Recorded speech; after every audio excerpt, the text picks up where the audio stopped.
Hola, buenas tardes. Acá estamos casi terminando, creo, esta vuelta que hemos dado por las epístolas pastorales, ¿sí? Hoy es programa 520 de Abrir toda la Biblia. Gracias a Dios que podemos abrir su palabra para tener una lectura más provechosa, más profunda para cada uno de nosotros, empezando por mí, y para que podamos explicarla a otros, para que podamos dar pistas o ayudas a quienes comienzan a leer la Biblia y por ahí la abren en cualquier libro sin ninguna indicación previa. Quien no conoce la Biblia tendría que empezar a leer un evangelio primeramente, ¿no es cierto? Pero bueno, quien puede entrar en alguna de estas epístolas pastorales y no entender la cantidad de lugares, incluso el tema de las indicaciones que va dando Pablo de los lugares, son pistas muy buenas para reconstruir los viajes y los ministerios del apóstol Pablo, pero a la vez pueden, a quien las pasa rápidamente sin tener una Biblia de estudio que dé alguna indicación de fecha, por ejemplo, eh, resulta quizás menos comprensiva la totalidad. El mensaje está clarísimo, aunque uno no conozca los lugares ni tenga muy en claro la fecha. Pero voy a empezar primero con el tema de las fechas. Hemos leído la primera carta, estas son las llamadas epístolas pastorales. El apóstol Pablo le escribe a Timoteo primero, a Tito después, a los dos les dice que son sus hijos queridísimos y les manda estas cartas en dos momentos diferentes, que eso es lo que vamos a puntualizar ahora, en dos momentos diferentes para instruirlos, formarlos, alentarlos y advertirles un montón de cosas. En ese sentido son muy parecidas las dos, la primera y segunda de Timoteo y la carta de Tito. Pero voy a hacer un pequeño cambio. No habíamos terminado la segunda carta a Timoteo. ¿Por qué? Porque esta segunda carta que Dios le manda, que Pablo le manda a Timoteo, es lo último que él escribió. Y acá está cercano a su muerte. En cambio, cuando le escribe a Tito, es más o menos, o quizás un poco después de la primera. Tito y la primera carta a Timoteo pueden haber estado entre el año 63 y 65, ¿sí? En cambio, la de segunda de Timoteo es el 67 y la fecha más segura de su muerte fue en el año 68. De manera que tenemos que la primera de Timoteo y la carta de Tito tienen también temas similares. Y la segunda de Timoteo lo que tiene es el legado espiritual de Pablo. Así que invito a que hoy leamos Tito, que es mucho más corto que las cartas a Timoteo, y después leemos, si nos alcanza el tiempo, el final de la segunda carta a Timoteo, el legado de Pablo. Bueno, vamos a empezar porque vamos a mirar un dato en un mapa. Hace mucho tiempo que no vemos mapa para poder ubicarnos por lo menos en algo. Este Tito no aparece en el libro, ahora vamos a ver lo que le dice a Pablo a Tito de una isla importante en el Mediterráneo. Este Tito no está mencionado en ningún lado en el libro de los Hechos de los Apóstoles, pero está 12 o 13 veces en las cartas de Pablo. De manera que fue alguien muy cercano, ayudante, ministro, el papel que tuviera, muy cercano a Pablo, y en quien Pablo confiaba. ¿Sí? Teniendo el mapa, vamos a leer, después leo el comienzo, pero vamos a leer en el versículo 5, donde, después de un comienzo muy largo que tiene esta carta, pero donde dice: te dejé en Creta, sí, el ministro principal, el misionero principal, a estos dos, que creo que Tito también debiera ser joven, a estos dos los está guiando, pero estamos viendo que los lleva de lugar a otro. te dejé en Creta para que pusieras en orden lo que quedaba por hacer y en cada pueblo nombraras ancianos de la iglesia de acuerdo con las instrucciones que te di. De manera que acá nos paramos para entender. Pablo había mandado a Creta, seguramente en Creta había comenzado ya el ministerio de presentación de Jesús y de evangelización. Pero ahora Pablo va por otros lados y lo deja en Creta. Ubicamos la última, la más importante y grande isla que hay al sur de Grecia, ¿sí? Ahí tenemos Fenice, Buenos Puertos, Cauda, y entonces estos nombres, si conocemos más o menos el libro de los Hechos de los Apóstoles, nos tienen que hacer acordar que otro tiempo anterior pasó el apóstol Pablo por ahí y tuvo el gran naufragio, que iban de isla en isla hasta que después llegaron a Creta y cuando llegaban a Creta ya estaban cerca del continente de Grecia ahí al norte. Por lo que vemos es una isla grande. En un lugar leí que es la cuarta isla más grande del Mediterráneo y en otro lugar dice que es la quinta. De manera que estaba entre las 5 islas más grandes y más importantes del mar Mediterráneo. Me acuerdo cuando ahí, no lo volví a mirar, pero en el libro de los Hechos, Pablo dice como que llegaban a Fenice, o sea, estuvieron rodeando con los vientos hasta que podían llegar a alguno de esos puertos y quedarse ahí. En alguno de ellos se quedaron durante el invierno. Esto está contado en Hechos 27, ¿sí? Ahora, encontramos esta carta de Tito después que Pablo salió de la cárcel que estuvo y que cuenta el libro de los Hechos capítulo 28, donde estuvo en una casa donde se lo podía visitar y se ve que tuvo ahí su primer juicio en Roma, no lo consideraron culpable y lo dejaron libre. Y ahí no fue Pablo a quedarse tranquilo en algún lugar con una iglesia allá. No, Pablo siguió moviéndose, siguió actuando, relacionándose. Fíjense que en este mapa, todas las líneas que tenemos es el recorrido del tercer viaje de Pablo. Y si llegó a ser ese cuarto viaje que se considera que lo hizo, pero que no ha quedado texto escrito, de alguno de esos, o sea, por aquí pudo haber pasado rumbo a España, ¿sí? Pero lo que ahora sabemos es en relación con ese tiempo entre la prisión de Pablo, que tenemos en Hechos capítulo 28, hasta la última prisión en los tiempos de Nerón, y que es cuando él escribió la segunda carta a Timoteo. Espero que no haya sido mucho embrollo con esto, pero realmente es importante las fechas y las ubicaciones para poder mirar al escritor de la carta y también entender a quien la recibe. Así que muchas gracias por el mapa. Ya volveremos un día de estos a este mapa tan bueno. Muy bien, vamos a ir al principio. Pablo, siervo de Dios y apóstol de Jesucristo, llamado para que, mediante la fe, los elegidos de Dios lleguen a conocer la verdadera religión. Mucho notaba la palabra religión, pero acá la dice. Nuestra esperanza es la vida eterna, la cual Dios, que no miente, ya había prometido antes de la creación.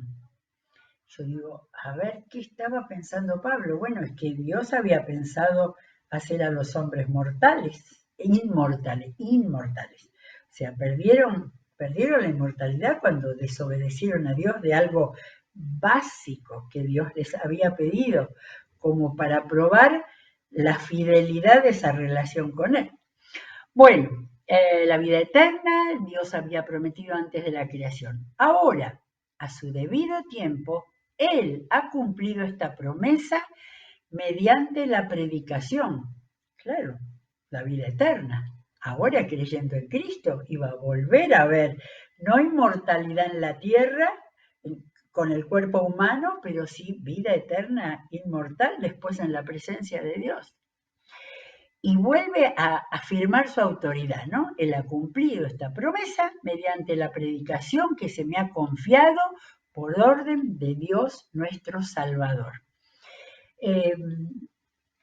Nosotros no estamos haciendo exégesis, o sea, estudios profundos, versículo por versículo. Estamos haciendo una lectura que nos ayude a la comprensión del texto, lo más posible, de manera que estemos leyendo y como repetimos tantas veces, leyendo, entendiendo para comprensión, que la comprensión indica el sacarle lo más el jugo posible a lo que acá, por ejemplo, el apóstol Pablo estaba diciendo. Las otras introducciones son más cortas, pero esta es como para que Tito, es lo único que le está escribiendo a Tito, no está con él, y entonces está afirmando, ¿no? El tema de la vida eterna, que Dios había prometido y que ahora se había hecho real. Falta que hable de Jesús, ya hablará de Jesús seguramente. A Tito, ¿a quién? A Tito, mi verdadero hijo en esta fe que compartimos, ¿sí? ¿Se acuerdan que le había dicho mi verdadero hijo en la primera carta a Timoteo también? Estos eran sus dos verdaderos hijos. Que Dios, el Padre y Cristo Jesús, nuestro Salvador, te concedan gracia y paz. El saludo favorito de Pablo.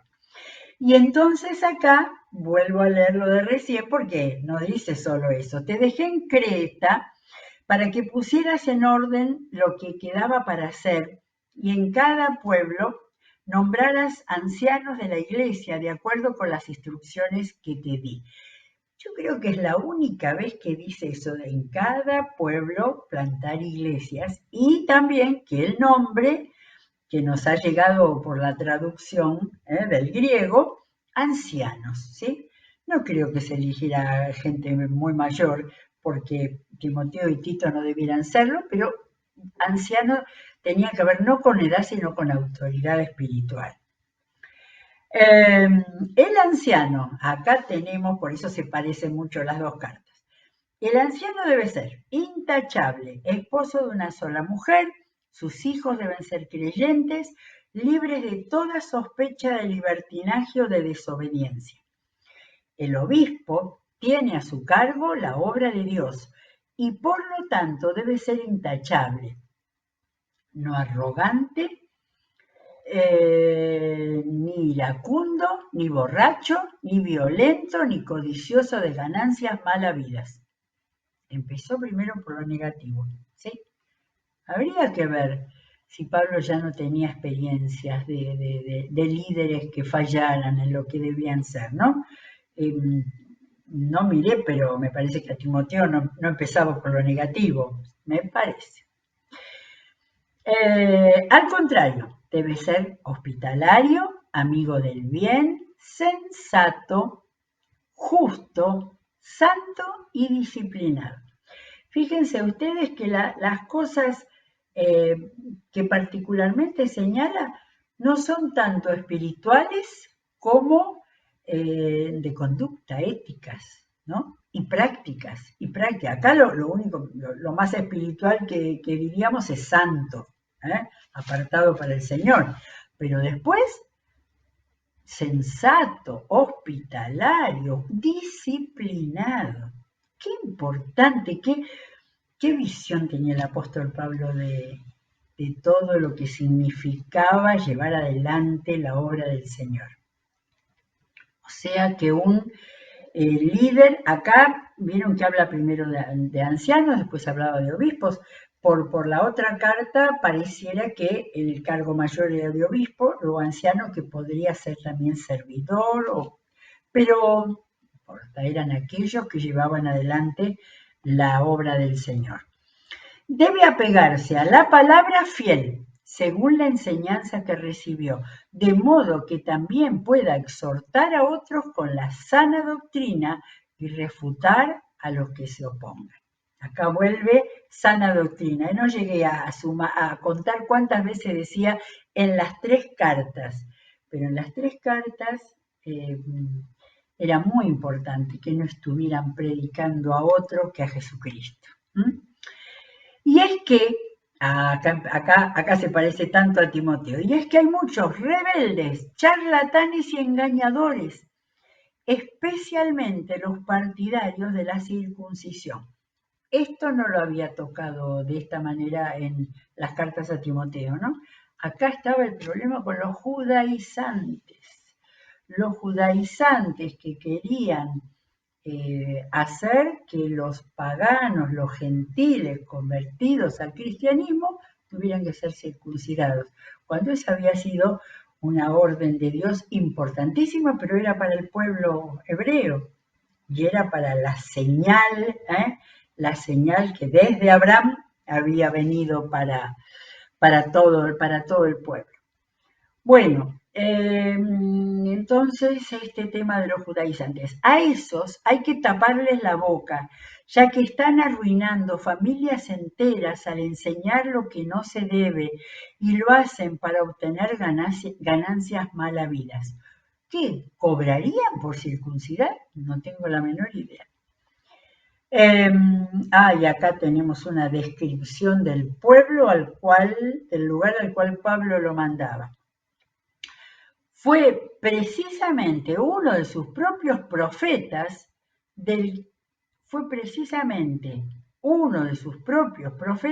que dijo: los cretenses son siempre mentirosos, malas bestias, glotones y perezosos.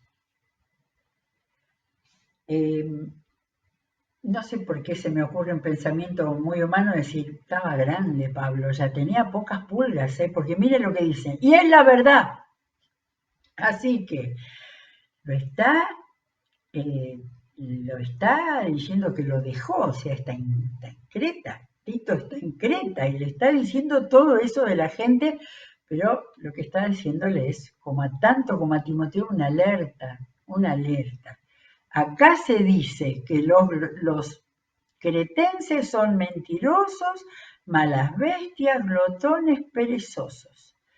De manera que hay un trasfondo ahí, ¿no? Hay un trasfondo de esa idea de glotones, de materialismo y de pereza, de no saber discernir don que Dios da a un hijo suyo, discernir entre lo sana doctrina y lo que son ideas exteriores, de lo que viene de Dios, de lo que viene de la palabra. Él ahí habla de la palabra fiel. Si tienen la palabra fiel, le dice de los obispos, debe apegarse a la palabra fiel. Entonces no había posibilidad. Ahora, muchas veces esos llamados charlatanes acá son muy hábiles. Bien, por eso repréndelos con severidad a fin de que sean sanos en la fe. ¿Sí? Lo de la sana doctrina no es solamente la expresión de todo lo que se cree, que bueno, a eso se le llama doctrina, el dogma. No es solamente, es estar hablando sanos en la fe, que no estén creyendo cualquier cosa, que no se vayan detrás de cualquier maestro. Y no hagan caso de leyendas judías ni de lo que exigen esos que rechazan la verdad.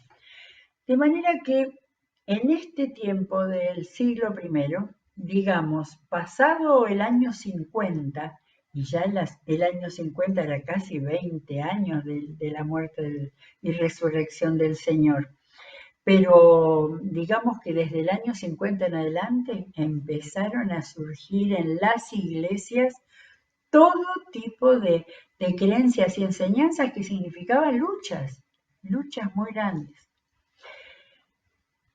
Para los puros todo es puro, pero para los corruptos e incrédulos no hay nada puro. Al contrario, tienen corrompidas la mente y la conciencia. La buena conciencia de la cual tanto insistía Pablo, y acá habla de la conciencia y la mente corrompidas, palabra que conocemos mucho en la actualidad. Profesan conocer a Dios, pero con sus acciones lo niegan. Son abominables, desobedientes e incapaces de hacer nada bueno. O sea, ya no era solo la doctrina, ya no era solo las creencias. Acá había debilitamiento de la vida, de las prácticas de la vida común. De manera que me da la impresión de que Pablo es más agudo en esta carta a Tito, ¿sí? Capítulo 2. Tú, en cambio, predica lo que va de acuerdo con la sana doctrina. Segunda vez. A los ancianos enséñale que sean moderados, respetables, sensatos e íntegros en la fe, en el amor y en la constancia. Antes había hablado de otros temas más de la vida práctica, ¿no? Pero acá, además de volver a decir sensatos y moderados, no, pero todo eso, moderados, respetables, sensatos e íntegros, en la fe, en el amor y en la constancia. Me asombra, no es que me asombre, me parece extraordinario la capacidad de Pablo de usar las palabras de manera de que fueran a todas las áreas de la vida de una persona. Porque fíjense que está hablando de la fe, en la cual el cristiano está parado, el amor, que es la expresión de lo que se recibe de Dios, ¿no? La gracia, el amor de Dios, pero la constancia, el no el ser cambiantes y decir, tener una vida coherente. Ahora usamos mucho la palabra coherente, ¿sí? Esa es la idea de lo que Pablo estaba pidiendo, una vida coherente. Vuelve con los ancianos. A los ancianos enséñales que sean reverentes en su conducta y no calumniadores, perdón, me equivoqué, a las ancianas. Ahora habla de las mujeres. Empiezo. Reverentes en su conducta, no calumniadoras ni adictas al mucho vino. Parece que allá las mujeres también. Deben enseñar lo bueno y aconsejar a las jóvenes a amar a sus esposos y a sus hijos, a ser sensatas como, qué importante era para Pablo la palabra sensatez, sensatas y puras, cuidadosas del hogar, bondadosas y sumisas a sus esposos, para que no se hable mal de la palabra de Dios. Ahora, acá habla de las ancianas como que aconsejaban a los jóvenes, ¿no? Quizás no se está desdiciendo con aquello que las mujeres no hablen en la congregación, pero esta es una apertura en cuanto a la influencia de las mujeres que enseñaban a las jóvenes. A los jóvenes, acá viene genérico para todos, ¿no? Porque el masculino es genérico, suma lo masculino y lo femenino. A los jóvenes exhórtalos a ser sensatos, de nuevo. Con tus buenas obras, dales tú mismo ejemplo en todo. Cuando enseñes, hazlo con integridad y seriedad y con un mensaje sano, de vuelta, esa palabra sano era muy importante, e intachable. Así se avergonzará cualquiera que se oponga, pues no podrá decir nada malo de nosotros. ¿Qué importancia hay en estas cartas acerca del testimonio? Pero no es un enunciado solamente, buen testimonio. Está diciendo en qué, porque habla de sensatez, de constancia, de intachable la vida, que lo que hablamos, ¿no? Que la luz de Cristo a través de un cristiano ilumine a los demás. Enseña a los esclavos a someterse en todo a sus amos y procurar agradarles y no ser respondones. No deben robarles, sino demostrar que son dignos de toda confianza para que en todo haga honor a la enseñanza de Dios nuestro Salvador. De manera que para todos los grupos. En verdad, Dios ha manifestado a toda la humanidad su gracia, la cual trae salvación, y nos enseña a rechazar la impiedad, lo contrario a piedad, en relación con Dios, y las pasiones mundanas. Así podremos vivir en este mundo con justicia, piedad y dominio propio, mientras aguardamos la bendita esperanza, es decir, la gloriosa venida de nuestro gran Dios y Salvador Jesucristo. Él se entregó por nosotros para rescatarnos de toda maldad y purificar para sí un pueblo elegido, dedicado a hacer el bien. Esto es lo que debes enseñar. Exhorta y reprende con toda autoridad, que nadie te menosprecie. Era muy parecido a lo que lo había dado al dicho a Timoteo, que nadie tenga en poco tu juventud. Acá le está diciendo, de manera que Tito debiera ser también un hombre joven, al menos en relación con el apóstol Pablo. Qué bueno que está esto. Y acá, recién ahora, estamos llegando al capítulo 3 y ya falta poco, recién ahora vuelve a recordar el mensaje básico de Jesucristo. Le está diciendo, está hablando de conducta, está hablando de ética, pero acá dice que toda esa es la manera que podemos vivir en este mundo con justicia, piedad y dominio propio. Habría muchísimo menos de la gran cantidad de problemas que hay en el mundo en este momento si estos principios estuvieran no como principios, vidas de las personas que vivieran en el mundo con justicia, con piedad y dominio propio. Mientras aguardamos la bendita esperanza, es decir, la gloriosa venida de nuestro gran Dios y Salvador, Jesucristo. Y acá está el mensaje central del Evangelio. Él se entregó por nosotros para rescatarnos de toda maldad y purificar para sí un pueblo elegido, dedicado a hacer el bien. El pueblo elegido en el Nuevo Testamento es la Iglesia de Dios. Me agarro la cabeza cuando pienso en las barbaridades que ha hecho la Iglesia, de todos los tipos de iglesias cristianas que ha habido en nombre de la fe, llegando a matar, a quemar gente que no estaba de acuerdo. El Señor ha debido perdonar mucho a la Iglesia cristiana, a los cristianos, pero este es el ideal que tenemos en el Nuevo Testamento. Este es el ideal que Dios nos ha dejado para guiar nuestra conducta. Bueno, y queda el último capítulo, es cortito.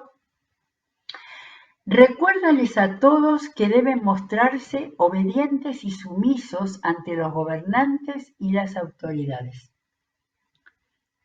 Había pedido eso Pablo a Timoteo, cuando decía orar por las autoridades. Acá dice conducta ante las autoridades. La carta a Tito creo que fue anterior a Nerón, pero antes estuvo, no me acuerdo ahora si fue Domiciano antes o después de Nerón. La mayoría de los emperadores habían sido crueles y salvajes. Siempre deben estar dispuestos a hacer lo bueno, a no hablar mal de nadie, sino a buscar la paz y ser respetuosos, demostrando plena humildad en su trato con todo el mundo. En otro tiempo, también nosotros éramos necios y desobedientes. Y si no lo hizo Pablo, cuando estuvo presente ante el apedreamiento de Esteban. No habló de eso en ninguna de sus cartas, pero sí habló de que a Timoteo mismo le dijo que fue el peor de los pecadores. Estábamos descarriados y éramos esclavos de todo género de pasiones y placeres. Vivíamos en la malicia y en la envidia. Éramos detestables y nos odiábamos unos a otros. En otro tiempo, acá podríamos decir en este tiempo, pero no los cristianos, los que no son cristianos. Pero cuando se manifestaron la bondad y el amor de Dios nuestro Salvador, Él nos salvó.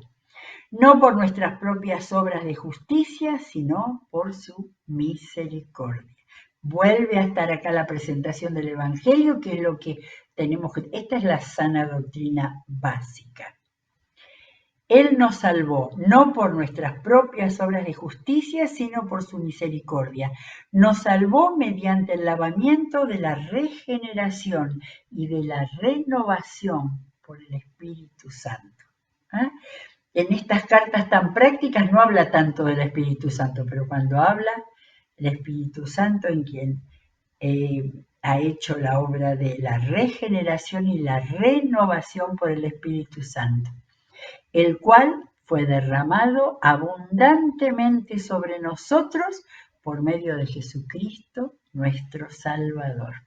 Así lo hizo para que, justificados por su gracia, llegáramos a ser herederos que abrigan la esperanza de recibir la vida eterna.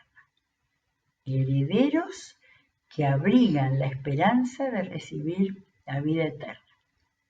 Este mensaje es digno de confianza y quiero que lo recalques para que los que han creído en Dios se empeñen en hacer buenas obras.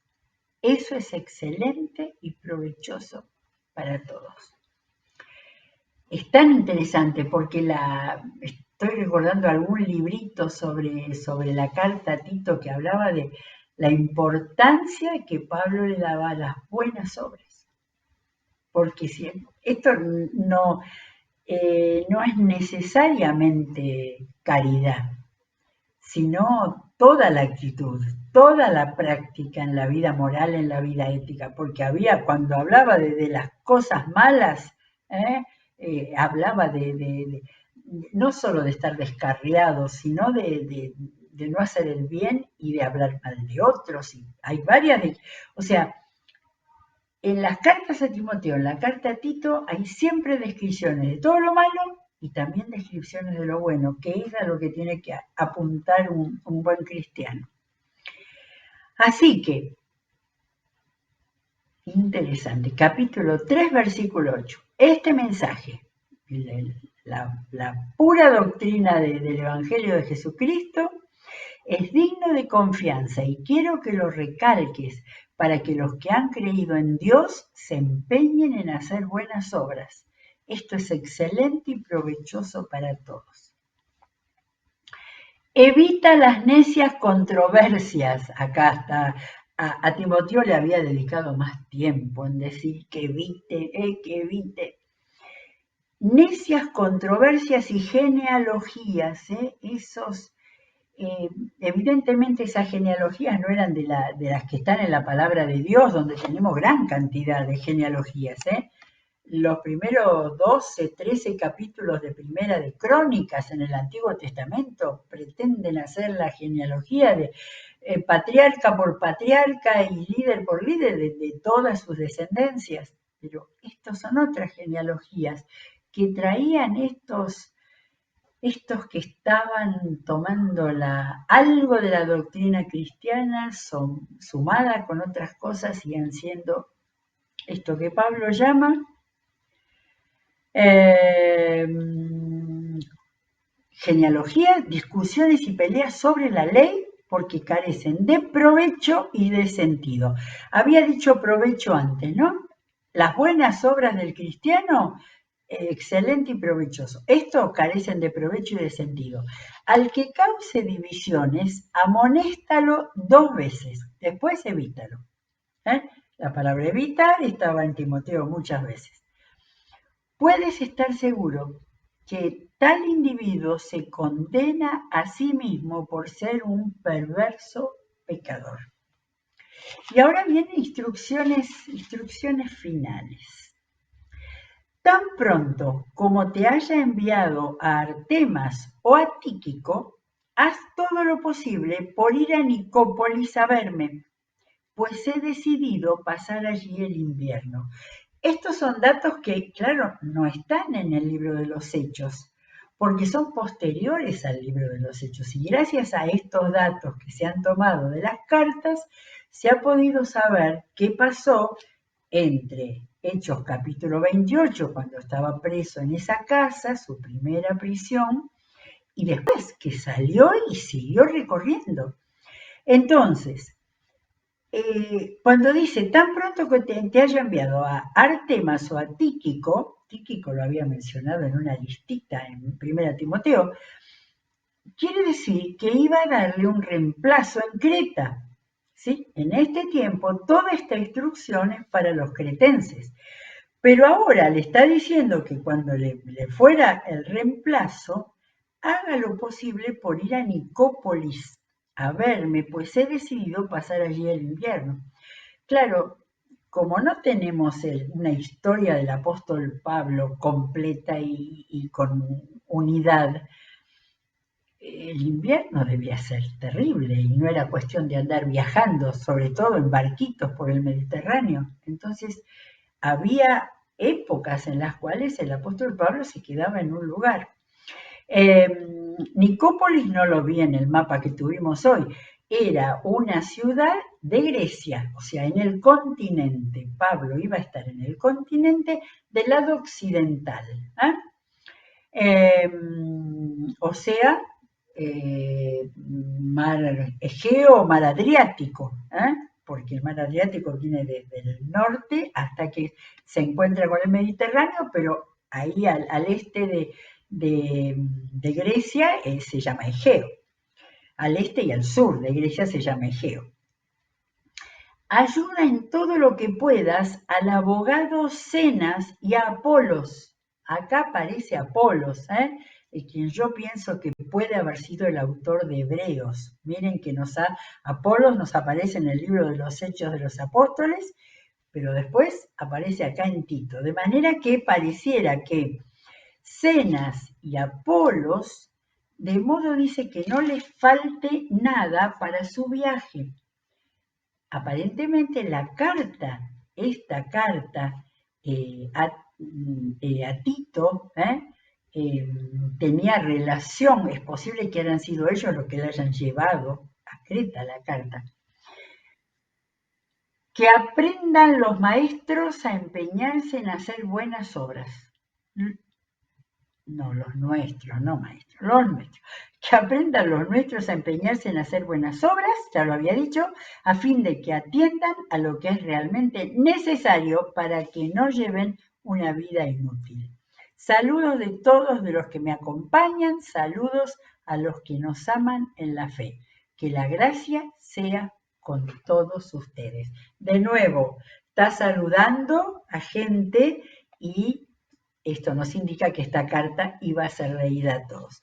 Muy bien, nos queda por leer el final de Timoteo, de manera que vamos a hacer una revisión de las cartas a Timoteo junto con Tito en la próxima. Que Dios los bendiga y sigamos leyendo profundamente la palabra.